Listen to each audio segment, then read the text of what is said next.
Hey everybody, I'm already back making this next video. We're going to talk about carbohydrates. So, what are some healthy sources of carbohydrates? Big old plate of kiwi, and maybe some black grapes, raspberries, and apple. This is it. This is what you got to be eating right here.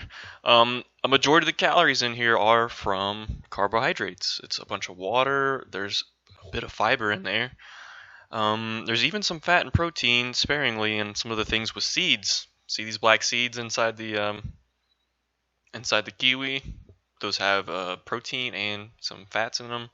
There's seeds inside the raspberries, so that's going to provide protein and fat as well. But by and large, this is carbohydrate energy, healthy carbohydrate energy, along with water, fiber, and antioxidants. All the color that you see here, any part of the apple with a color, anything with color in it, that's antioxidants too. So we'll get to talk about that. But for now, we're going to talk about carbohydrates. This is the oh so brief chemistry lesson I'll give about carbs. Carbohydrates contain carbon, hydrogen, and oxygen. They're one of the eights in chemistry, which means that it has oxygen at the end. And in fact, it has hydrate, which means it contains water, one of its constituents. This is why people say that eating carbs for a bodybuilding show is good, because they act like water in the muscle. And that way, if you eat your carbs, your muscles won't flatten out. Carbs contain water. So, in fact, glucose, the simplest form of sugar in the body, its molecular ratio is C6H12O6, which is to say that it has 2 hydrogen to every oxygen, just like water. Virtually all of our metabolic pathways require oxygen to some degree. This process of creating and using oxygen is called oxidation. It's one of the backbones of chemistry. Oxygen is highly reactive, and it loves to donate its electrons, which helps it pull other molecules apart. Pure oxygen is highly reactive, not only as fuel for fire, but it's an amazing part of our biochemistry that we can harness the power of such a reactive element and use it in our body for our life-sustaining processes. Every time you breathe, it's to get oxygen to use as fuel for your body's processes. So, when we use carbohydrates for energy, they have to be oxidized. In fact, metabolically, our bodies are in a constant state of oxidation, creating, storing, and releasing energy freely or as needed. Even when we exercise, we increase our breathing rate to match our body's need for oxygen consumption and energy production. Your muscles and your body go through higher rates of oxidative stress every time you exercise. So, there's various sizes of carbohydrates, ranging from simple to complex.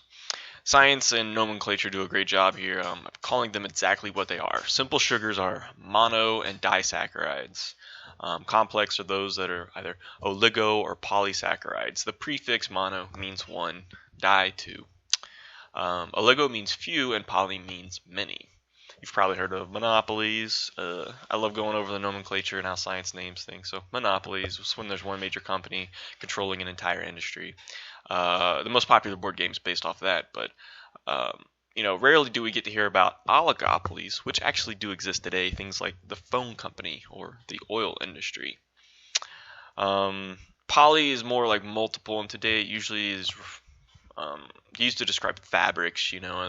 Their synthetic nature. Polyester, it just means fabric from multiple different fibers. But anyways, back to carbohydrates. There's even dissent among science on how to classify the sugars and how many are there.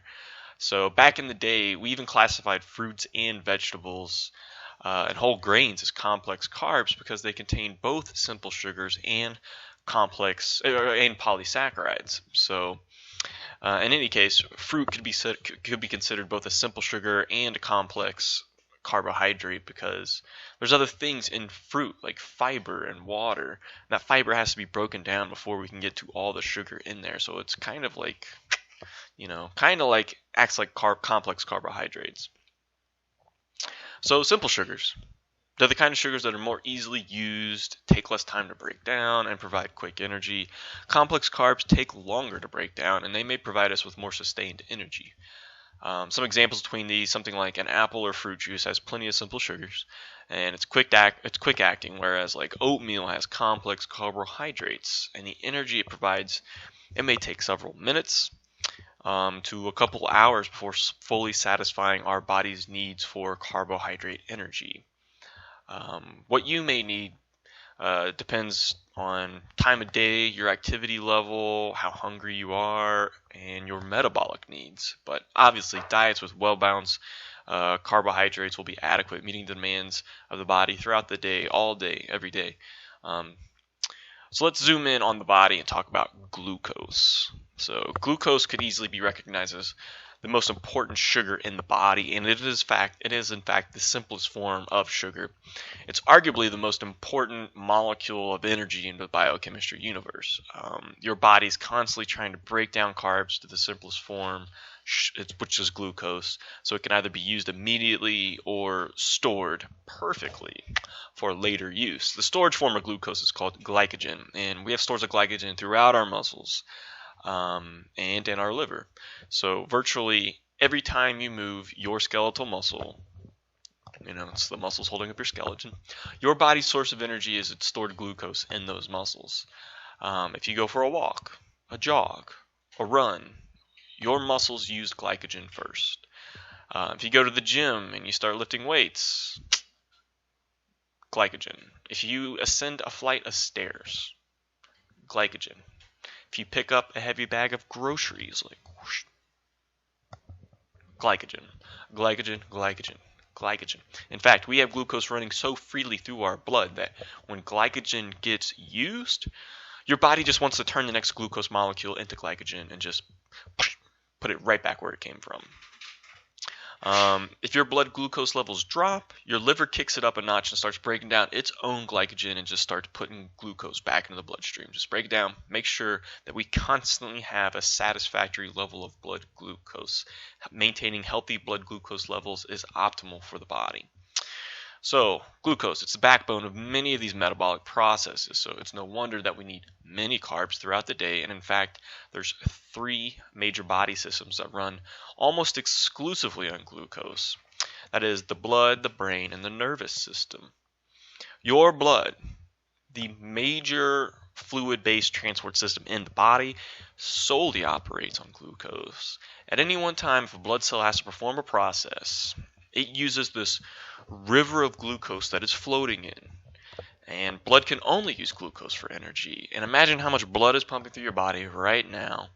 How active your blood is throughout the day. It's delivering nutrients. It's delivering energy as glucose. It's carrying and delivering waste. It's fighting infections. It's doing stuff. It's the highway network of the body, constantly using fuel to carry out its almost endless processes. So next, the brain. The brain loves sugar. It prefers glucose. It wants glucose. I stress this all the time to my nutrition classes.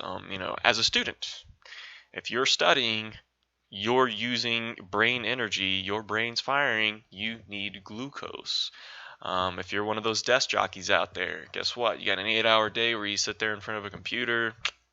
You're going to be needing some glucose. Your brain is firing constantly. Guess what? If you're a gamer, there's a reason those gamers are sitting there drinking these, carbonated, highly sugared, soda beverages or whatever. Their brains are literally burning calories for them. Their brains are firing so fast and so actively. Their brains are burning calories as, glucose, as sugar energy. I prefer fruit instead of sodas, and that's what I use when I'm studying, playing games, about to go to the gym, just got back from the gym, all these things. It doesn't even matter. Putting glucose back into my body, back into the bloodstream, that is a necessity. So, and then the blood, the brain, the nervous system, the last of the 3, all nerve transmission, doesn't matter whatever it is, wherever the signals may be, your nervous system will prefer glucose over anything else. If glucose is readily available, it's going to use glucose to fire. So the 3 major body systems, one source preferred by all, glucose. Okay. We can't talk about glucose without talking about insulin. So Insulin is a hormone produced by the pancreas, and insulin acts as the key which allows glucose into cells. It allows glucose to enter cells. At any one point, you have glucose running freely through your body, through your blood. Your pancreas is sitting there, it's dishing out insulin, so the glucose can be used. Without insulin, glucose cannot enter cells. So there's this perfect harmonious system of eating food, eating carbohydrate energy, and the pancreas releasing insulin so those carbs can be used. This system should run perfectly for your entire life. And it's a system that's been in place before we even got here. But for some, this system doesn't work perfectly, and when that happens, it takes the form of diabetes. I'll do a separate video on diabetes, but to sum this up real quick, because people may not know exactly what diabetes is, and people who are type 1 diabetics, the pancreas has lost the ability to produce insulin. Therefore, they must inject outside insulin to use glucose. Their body can't use their own glucose. They must inject outside insulin. Therefore, they are insulin dependent. In type 2 diabetics, they're known as being insulin resistant, which means that even though their pancreas produces insulin, their cells of the body, the cells of their body have stopped recognizing insulin. Thus, they're resisting it. They don't recognize it. So in turn, both blood glucose and blood insulin levels rise. They continue to rise because their body doesn't recognize insulin anymore. So this glucose insulin response system of the body, it's not only vital, it's meant to be in place in an excellent working order all the days of your lives. Just think about it. You're basically married to carbohydrates the rest of your life.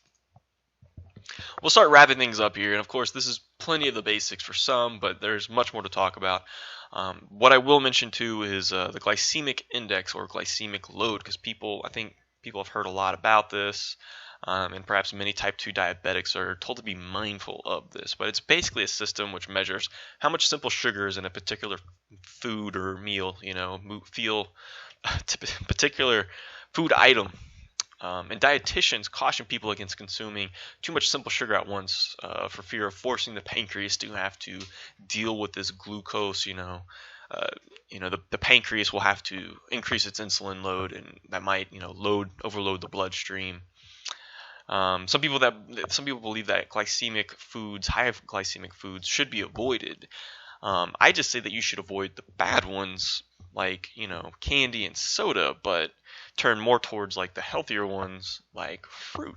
So your body's capable of processing glucose. It's meant to, and that insulin response system, it's perfectly fine. It just it's just that your body wants good carbohydrates in which to do that. So obviously the balance between simple and complex carbs is preferred, and your macro ratio, your needs throughout the day, they're dependent upon your energy needs. Your macronutrient ratio, it's dependent upon your metabolic rate. It's definitely clear that we need probably 60 to 80% of our total calories from carbohydrates. That would be optimal.